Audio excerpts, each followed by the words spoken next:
This channel does not promote any violent, harmful, or illegal activities. All content provided by this channel is meant for an educational purpose only.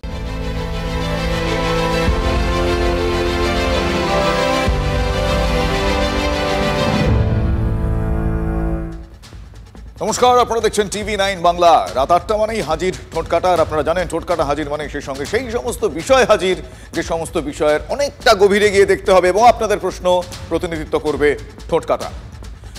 একটা যুদ্ধ, কয়েক লক্ষ মানুষ করছেন, জলের সঙ্গে একটা যুদ্ধ চলছে তাদের। জল খানিকটা কমলেও যন্ত্রণা কমেনি, ফলে হাহাকারও কমেনি। অন্তত ৮টি জেলার কয়েক লক্ষ মানুষ বিপন্ন। ভয় বাড়িয়ে আবহাওয়া দপ্তর আবার জানিয়েছে যে আবারও বৃষ্টি ঝাঁপিয়ে পড়তে পারে বেশ কয়েকটি জেলায়। তার মধ্যে জলে নেমে ইমেজ সাফসুতরো করার চেষ্টাও কিন্তু থেমে নেই। আরজিকরের ঘটনা, তাকে নিয়ে আন্দোলনের ধাক্কায় যে কাদা লেগেছে বন্যার জলে তা ধুয়ে ফেলতে চাইছে প্রশাসন। পরপর দুদিন বিভিন্ন এলাকায় গিয়েছিলেন স্বয়ং মুখ্যমন্ত্রী। আজ আরামবাগের বিভিন্ন এলাকায় গেলেন মুখ্য সচিব মনোজ পন্থ। প্রথমে পুরসুরার বন্যা দুর্গত মানুষের সঙ্গে কথা বলার পর হরিণখোলা গ্রাম পঞ্চায়েতে হরদিত্য গ্রামে গেলেন তিনি। সেখান থেকে সোজা চলে যান খানাকুল কিশোরপুর পঞ্চায়েত এলাকার সবচেয়ে ক্ষতিগ্রস্ত এলাকার তালিতে যা রয়েছে সেখানে। এখানেই জলের তোড়ে হুড়মুড়িয়ে ভেঙে পড়ে বড় বড় 7টি পাকা বাড়ি। ওই পরিবারগুলো 1 লক্ষ টাকা চেক তুলে দেন মুখ্য সচিব তাদের হাতে। বন্যার্তদের হাতে ত্রাণও তুলে দেন তিনি। খানাকুল 2 বিডিও অফিসে যান, ঘাটালেও যান মুখ্য সচিব। ইমিডিয়েট এই সময় যে বিপদের সময় যে ব্যবস্থা করার এটা নিয়ে মানুষ বলেছে, ওরা সবই পাচ্ছে। দেখেছেন এই যে চিফ সেক্রেটারি এসেছিলেন, এত গাড়ি নিয়ে ডিএমভিএম এসেছিলেন। হ্যাঁ দেখেছি তো। কি বললেন ওনাদের সাথে কথা হলো? আমাদেরকে কিছুই বলে না, আমরা কি করে যাব? তাদের সাথে কথাবার্তা কিছুই হয় না আমাদের। দেখে না, কিছু করে না, চলে যাচ্ছে। কি বললেন আপনাদের সাথে এসে? আমাদের কথাই বলছে না। কিছু বলেনি আপনাদেরকে? কি হচ্ছে, আমরা 3 দিন ধরে আমরা পানিতে ডুবে রয়েছি। আমাদের না বিশ্বাস হয়, মোবাইলে দেখুন যে আমরা কতটা পানিতে রয়েছি। আমাদেরকে একটা কেউ দেখতে যায়নি যে কি হচ্ছে, কি খাচ্ছে না খাচ্ছে, আমাদের দেখতে যায়নি। আমাদের কেউ ই পার্টি ও পার্টি কেউ দেখতে যায় না আমাদেরকে। আসছে গাড়িতে দেখতে চলে যাচ্ছে, কিছু দিচ্ছে না। তাহলে দেখতে লাভটা কি? তাদের দেখারই দরকার কি আসারই দরকার? এটা আমরা দেখবো কেন ভাঙছে, এর জন্য সঠিক ইন্টারভেনশন গুলো করা হবে। ওই দক্ষিণে খোলা জানালার হাওয়া। গাঙ্গুলি গ্রুপ আপনার পছন্দ বোঝে। এই শহরে নিজের মতো ঘরকে ভালোবাসে। গাঙ্গুলি গ্রুপ, বর্ষার বসতবাটি। মুখ্য সচিব বেশি দূর যেতেও পারেননি, তারই মধ্যে আরো এক যুদ্ধ শুরু হয়ে গেল। এও তো জলযুদ্ধই। জলে ডুবে থাকা মানুষের ত্রাণ বিলি নিয়ে যুদ্ধ। কাদের মধ্যে যুদ্ধ? তৃণমূলের 2 গোষ্ঠীর মধ্যে যুদ্ধ।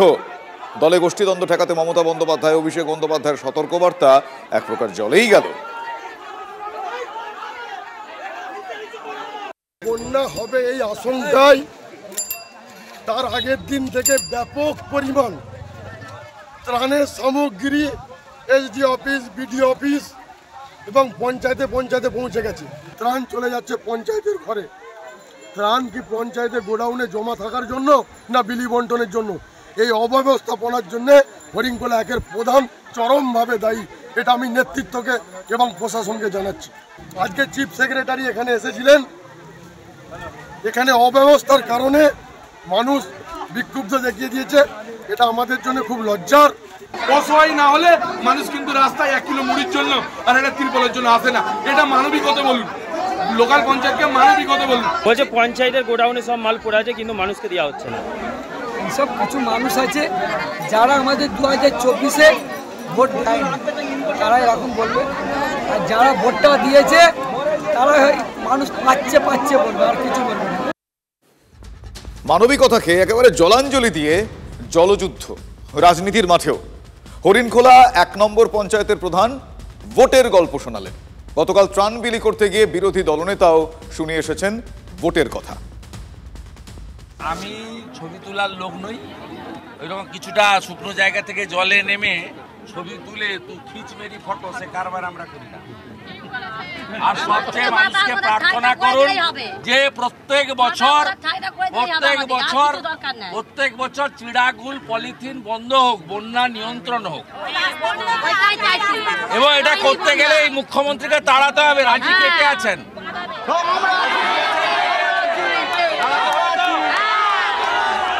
দাঁড়াতে হবে, সরকার আনুন, কথা দিচ্ছি 26 সাল থেকে বন্যা বন্ধ করবো, নইলে দ্বিতীয়বার মুখ দেখাবো না, কথা দিলে। রোজই নৌকোয় ত্রাণ নিয়ে বিভিন্ন জায়গায় নিজেই চলে যাচ্ছেন আরামবাগের এমপি মিতালি বাগ। ছাড়া দিচ্ছে আছে, আছে। আমরা খাবার নিয়ে যাচ্ছি, একটু সারাদিন জায়গা নিয়ে আসো, খাবার নিয়ে এসেছি। দেবো না, আমি তো তোমার চিন্তা করতে হবে না, আমি প্যাকেট জল দাও দুটো, জল দিয়ে দাও, জল চাইছে আসুন, হ্যাঁ খাবার জল দিও, আসুন দাদা, একদম নিশ্চয়ই কত জল দেখছেন তো, এরাই প্রকৃত পাওয়ার যোগ্য, প্রকৃত একদম পাওয়ার যোগ্য দিদি, একদম ফিল্ডে নেমে দিচ্ছেন, এটা সবচেয়ে বেশি সেই ছাত্র একদম। এখন কিছু করার আছে, আর টিউবওয়েল কি দরকার আছে, বন্যায় বাদ পড়ে এসে দেখবো আমি তো আসছি। হ্যালো, আমাদের এমপি ম্যাডাম এসেছে নিজে। হ্যালো, পেয়েছো বক্তাটাকে, পেয়েছো কেকটা দিয়েছে। হ্যালো, এখন আছে কত পরিবার আছে এখানে, একটা কেক দিয়ে, কেক বাচ্চা আছে 2-3 দিন না, বাচ্চা এই দুটো বিস্কুট দাও, বাচ্চা আছে। এই বাচ্চা কি খেয়েছিস আজকে? ভাষা বুঝতে পারবে না দিদি, ভাষা বুঝতে পারবে না। ফেলেন নৌকোটা ছাড়ো, সবটা ফেলুনি, ধরে রাখো, ডগটা তো ধরবে। আরেকটা শাড়ি না জয়েন করো সাথে, কারেন্ট দিয়ে দেবো, আজকে হবে কারেন্ট।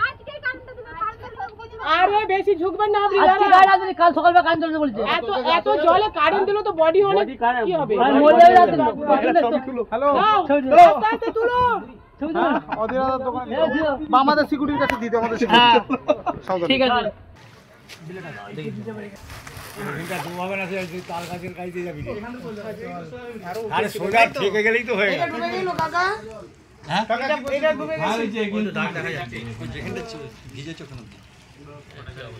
ওয়ানেতে এসেছি আমরা, এসেছি মাইনা নাচি, আপনারা সকলে দেখতে পাচ্ছেন ধুধু জল, এটা পুরো একদম যে বৃষ্টি যে সেটার জন্য এটা নয়, এটা পুরো এক রাতে যে ছাড়া জল ছেড়েছে। ওই দক্ষিণে খোলা জানালার হাওয়া, গাঙ্গুলি গ্রুপ আপনার পছন্দ বোঝে। এই শহরে নিজের মতো ঘরকে ভালোবাসা, গাঙ্গুলি গ্রুপ, ভরসার বসতবাটি। আরামবাগের এমপির কথা শুনলেন, তিনি যা বললেন, জলযুদ্ধে এটাই রাজ্য সরকার আর শাসক দলের প্রধান অস্ত্র, কেন্দ্রকে জলে ফেলার কৌশল, হ্যাঁ স্ট্র্যাটেজি বলতে পারে। শুনলেন তো, বন্যার্ত মানুষদের অনেকেই ঠিকমতো ত্রাণ পাচ্ছেন না, কিন্তু সরকার কিসে ব্যস্ত? চিঠি চালাচালিতে। কিসে ব্যস্ত? দোষারোপে। আজ ডিভিসি থেকে প্রতিনিধি তুলে নিয়েছে রাজ্য, আবার প্রধানমন্ত্রীকে চিঠিও দিয়েছেন মুখ্যমন্ত্রী মমতা বন্দ্যোপাধ্যায়। মুশকিল হলো, প্রধানমন্ত্রীকে লেখা আগের চিঠির সঙ্গে এবারের চিঠিতে বেশ কিছু জায়গায় অমিল পাওয়া যাচ্ছে। ডিভিসি নিয়ে এই গুঁতোগুতি করতে গিয়ে রাজ্য আরও জলে পড়ে যেতে পারে। কিন্তু ডিভিসির বিদ্যুতের ওপর আমাদের নির্ভর করতে হয়, সেটা বোধহয় মাথায় রাখাটা জরুরি। ডিভিসির সাথে আমরা ফার্দার কোনো সম্পর্ক রাখবো কিনা আমাদের সন্দেহ আছে। আমি সব সম্পর্ক কাট আপ করে দেবো যদি মানুষকে এইভাবে ডুবায়। আমি তো ডিভিসির সাথে সব সম্পর্ক পশ্চিমবাংলার কাট আপ করবোই। আমি ফিরে গিয়ে আমার একটাই কাজ। শুক্রবার হুঁশিয়ারি দিয়েছিলেন, রবিবার সে পথেই হাঁটল রাজ্য সরকার। ডিভিসির বোর্ড থেকে পদত্যাগ করলেন রাজ্য সরকারের 2 প্রতিনিধি। ডিভিসি বোর্ড থেকে সরে গিয়েছেন পশ্চিমবঙ্গের বিদ্যুৎ দপ্তরের সচিব শান্তনু বসু। ডিভিআরআরসি থেকে ইস্তফা দিয়েছেন রাজ্যের প্রতিনিধি তথা সেচ দপ্তরের চিফ ইঞ্জিনিয়ার ওয়েস্ট। প্রশাসনিক সিদ্ধান্ত, ব্যাপারে কোনো রাজনৈতিক বক্তব্য আমরা রাখবো না। তবে মাননীয় মুখ্যমন্ত্রী একটা নির্দিষ্ট কারণে, নির্দিষ্ট অবস্থান থেকে গোটা সিদ্ধান্তের কথা জানিয়েছিলেন। শুক্রবারে ডিভিসি ছাড়ার ভাবনার কথা প্রধানমন্ত্রীকে লেখা চিঠিতে জানিয়েছিলেন মুখ্যমন্ত্রী। অভিযোগ করেছিলেন, রাজ্যকে না জানিয়েই জল ছেড়েছে ডিভিসি।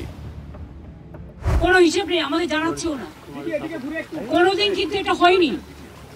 আমরা টাইম টু টাইম মনিটরিং করি এবং আপনারা শুনলে অবাক হবে, যেদিন ডাক্তারদের নিয়ে আমার বাড়িতে মিটিং ছিল, আমি ডিভিসির যে চেয়ারম্যান তাকে পার্সোনালি ফোন করেছিলাম, আমার চিফ সেক্রেটারি কথা বলেছিল, আমি বলেছিলাম যে আমাদের এখানে বর্ষায় ফ্লাড হয়ে গেছে, প্লিজ এত জল ছাড়বেন না। আপনারা যখন 80% ভর্তি হয়ে যায় তখন কেন একটু একটু ছাড়েন না?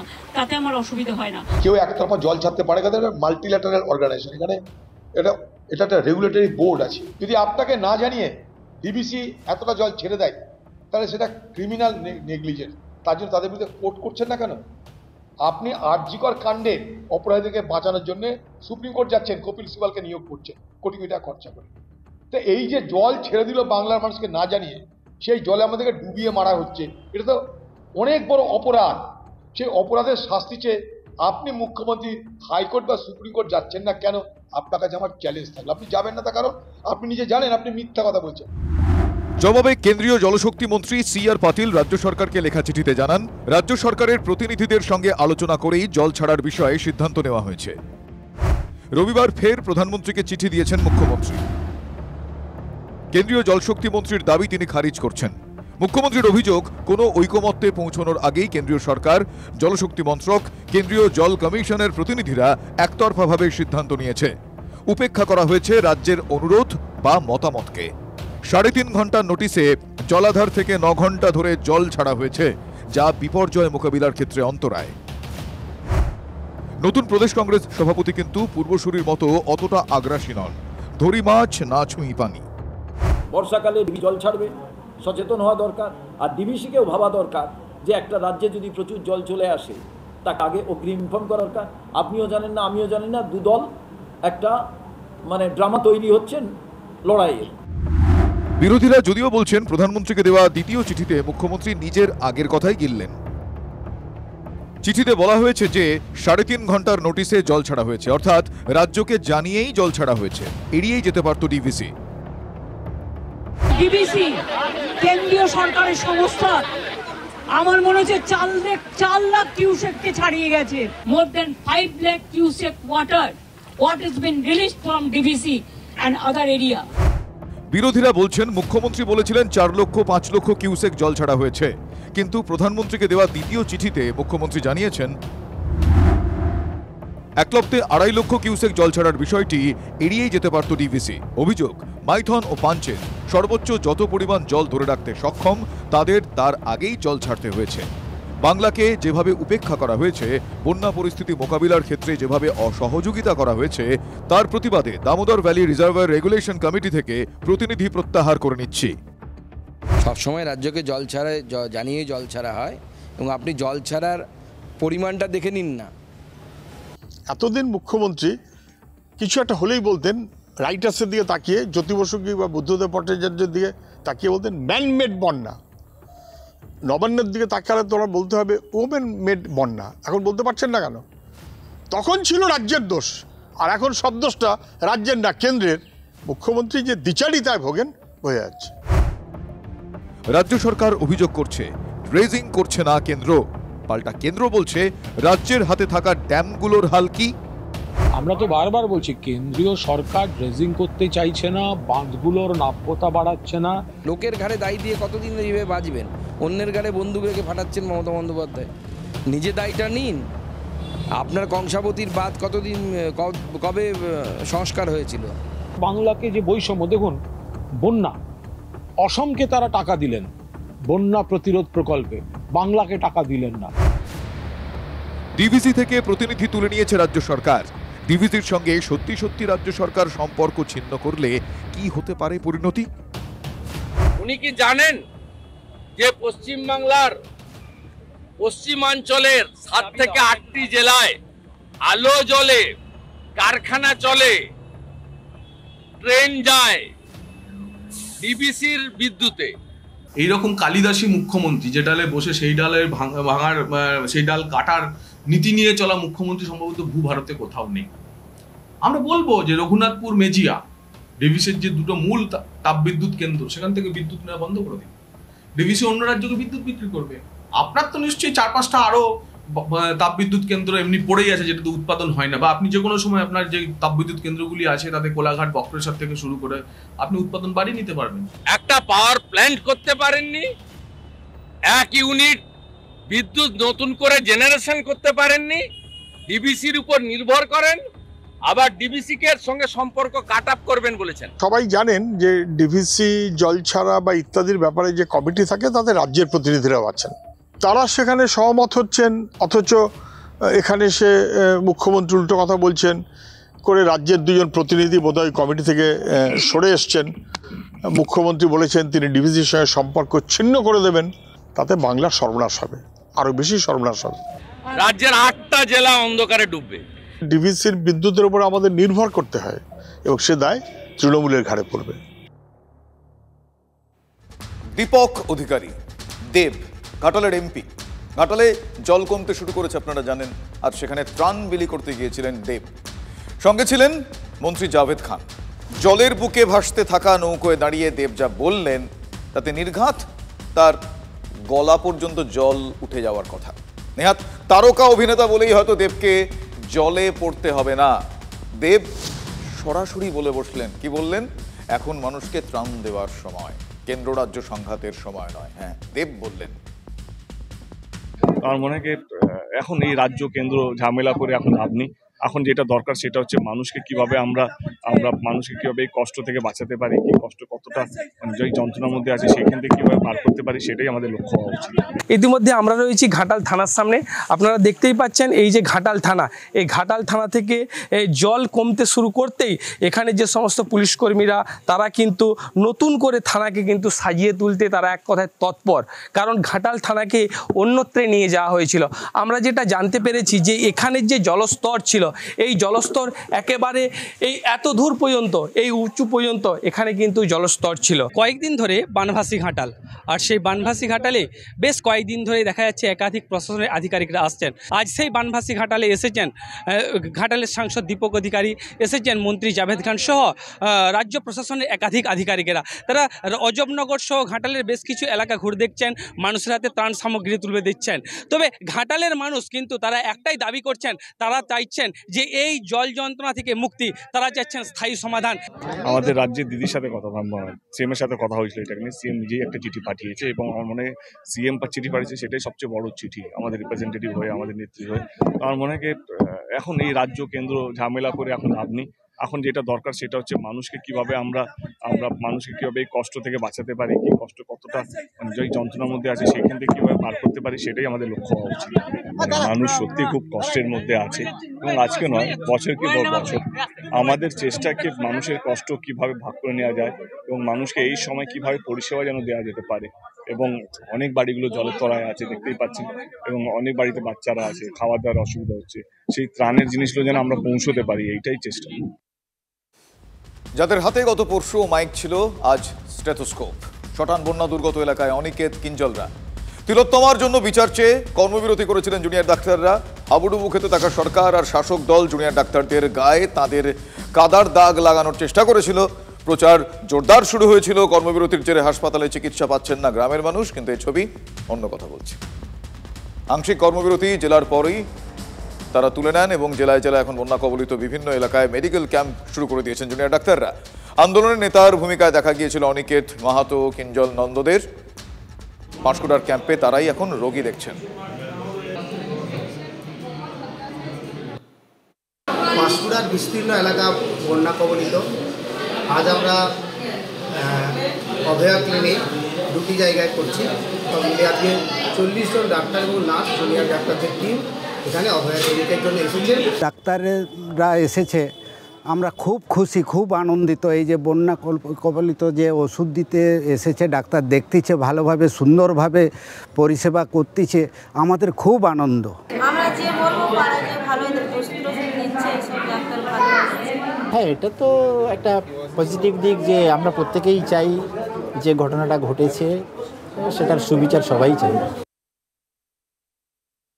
রাজ্য সরকার এবং কেন্দ্রীয় সরকার এবং সিবিআই তাদের সবাইকে অনুরোধ করছি যত দ্রুত সম্ভব এই কেসটা নিষ্পত্তি করতে পারেন, তত তাড়াতাড়ি আমাদের সমাজের জন্য এটা মঙ্গল। আমরা যেদিন ওখান থেকে উঠেছিলাম স্বাস্থ্য ভবনের সামনে থেকে, সেদিন আমরা কিন্তু এই প্রতিশ্রুতি নিয়েই উঠেছিলাম এবং সেদিন আপনারা দেখেও ছিলেন যে ওইখান থেকেই আমরা কিন্তু রেডি হয়ে বেরিয়ে এসেছিলাম।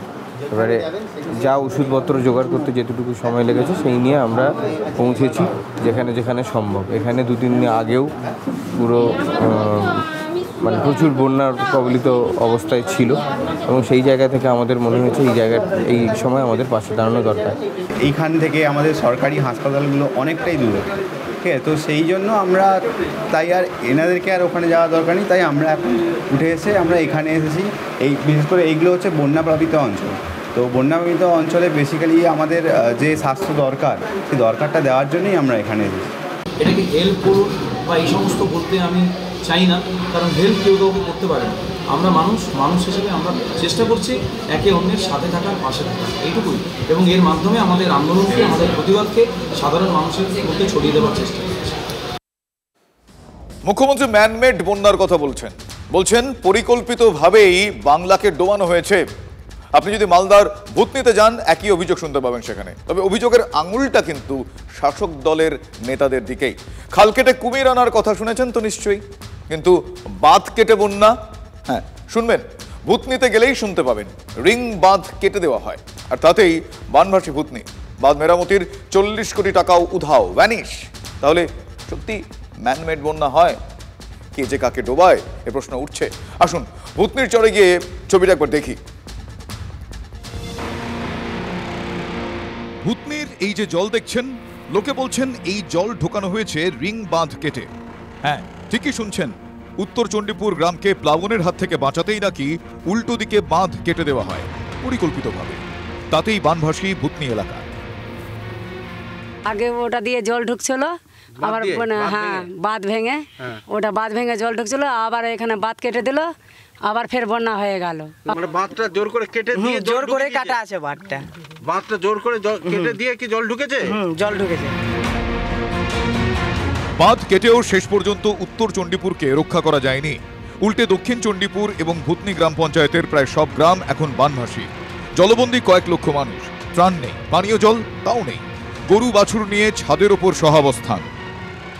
গরু বাছুর নিয়ে কষ্ট নিয়ে আছি, আবার বাদে ইসে চড়িয়েছি ছাতে, গরু বাছুর সব চড়িয়ে নিয়েছি। এখন মথুরাপুর গেলাম ডোঙালিয়ে, আবার ওষুধ বড়ি আনতে, খাবার টাবার আনতে গেছিলাম, তো বাট উঠ কেটে দিল, আবার ফের জল বলে নাকি হাতের হাতে উপরে উঠবে। এখন মানে ত্রাণও রোজ খাবারও কেউ দিচ্ছে না? না, খাবার টাবার কেউ দেয় না। এই মুহূর্তে যেখানে আমরা দাঁড়িয়ে আছি সেটা মূলত বাড়ি ঘর এবং জমি, অথচ এখন সবটাই জলমগ্ন।